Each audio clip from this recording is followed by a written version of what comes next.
దళిత యువతిని ప్రేమించి పెళ్లి చేసుకుంటారని మోసగించి ఆమె మృతికి కారకులైన సింగోతు శ్రీనివాస్ కుటుంబ సభ్యులను అరెస్ట్ చేయాలని ఒంగోలు కలెక్టరేట్ వద్ద దళిత హక్కుల పోరాట సమితి ఆధ్వర్యంలో ధర్నా నిర్వహించారు. ఈ సందర్భంగా దళిత హక్కుల పోరాట సమితి రాష్ట్ర అధ్యక్షుడు నీలం నాగేంద్రం మాట్లాడుతూ ఒంగోలు కబడ్డీపాలెంకు చెందిన ఎంటెక్ చదువుతున్న మైరాల నళిని మృతికి కారకులైన సింగోతు శ్రీనివాస్ అతని కుటుంబ సభ్యులను వెంటనే అరెస్ట్ చేయాలని డిమాండ్ చేశారు.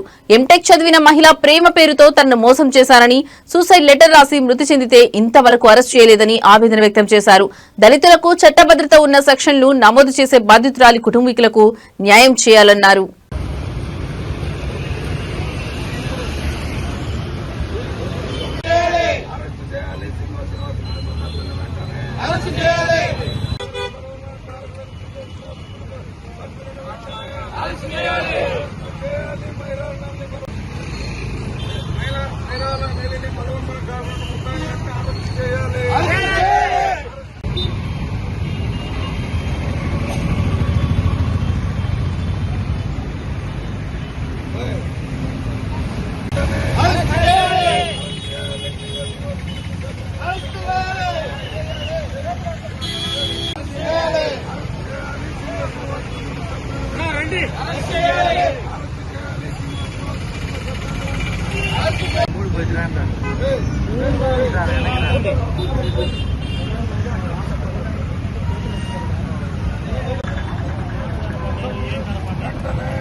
ప్రకాశం జిల్లా కలెక్టరేట్ కు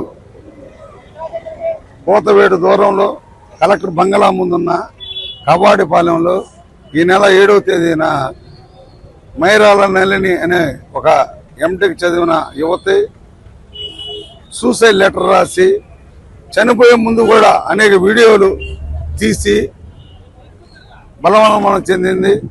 దానికి కారణం సింగోతు శ్రీనివాస్ అనే ఒక బీసీ కులానికి చెందిన అతను తనను 10 ఏళ్లుగా ప్రేమించాడని, తనను పెళ్లి చేసుకుంటానని మోసం చేశాడని, ఇంకొక వివాహిత 2 టౌన్ సిఐ గారు రాకుండా మరుసటి రోజు శవ పంచనామా జరుగుతుంటే శవ పంచనామాలో 194 2023 ఆగస్టులో ఈ ఐపీసీ ఈ సెక్షన్ సిఆర్పిసిలు బిఎన్ఎస్ భారతీయ న్యాయ సంహిత, అదేవిధంగా బిఎన్ఎస్ఎస్ భారతీయ నాగరిక సురక్ష సంహిత, ఎవిడెన్స్ యాక్ట్ భారత ఎథీనియంగా మార్చారు.